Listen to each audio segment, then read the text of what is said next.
summer sale on the Sleep Number 360 smart bed. It senses your movement and automatically adjusts so you both stay comfortable. And to help you get almost 30 minutes more restful sleep per night. And now save up to $700 on select Sleep Number 360 smart beds. Plus 0% interest for 36 months. Only for a limited time. Shop now.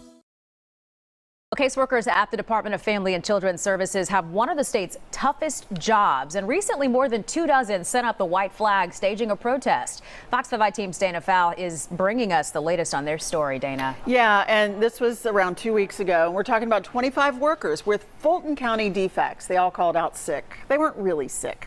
The state's top boss says what they were sick of was pay concerns and long hours and post-pandemic conditions, making their tough job feel impossible.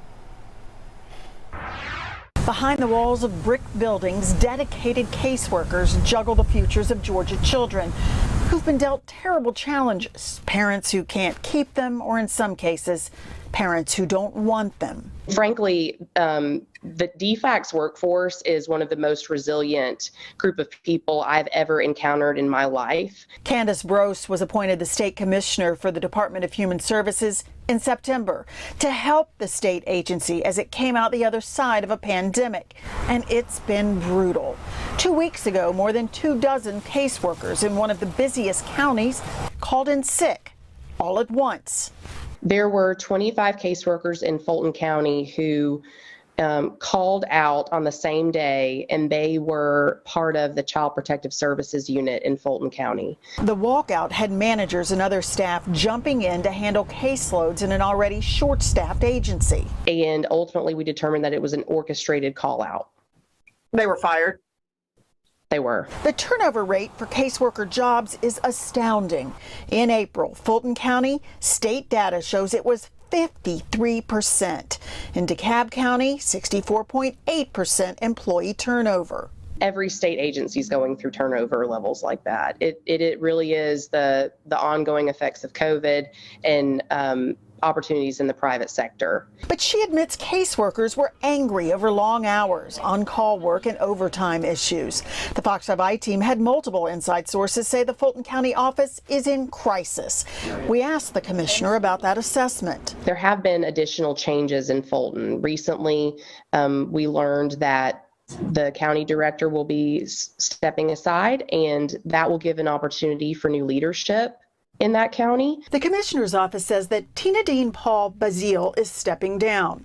The Fox 5 team reached out to Ms. Paul Bazile's office, but were told they didn't have a comment. The commissioner does want it to be clear, though. The director is leaving on her own.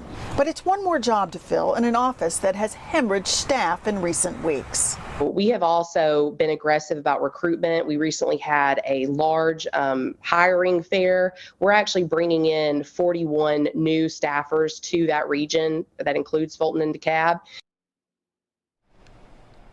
What also has come to light as employees were walking out were some of the living conditions of some of the teenagers in DFACS care, conditions the commissioner says she didn't have a full understanding of until recently. Again, she's new, and she says this practice will end. We'll have that story Friday morning. So what kind of living conditions are they talking about? It's a practice that we had just heard of. It's called office hoteling, where teens with complex situations, hard to place for a variety of reasons, live in DFACS offices until their placements can be made. It's supposed to be an emergency situation, but they have gotten overwhelmed. They have so many folks, and some were there for months at a time, weeks at a time.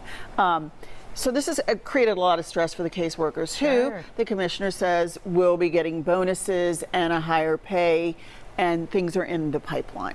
So something we talked about earlier, Dana, was the fact that those 25 workers were fired. They were. They were. I mean, there's a process in any office for raising the white flag, as we've said, and a walkout is not acceptable practice in any office, and so they were let go. Okay, I know this is an ongoing story, something that you're keeping on top of. We are, and we're going to bring more Friday. All right, Dana, thanks so much.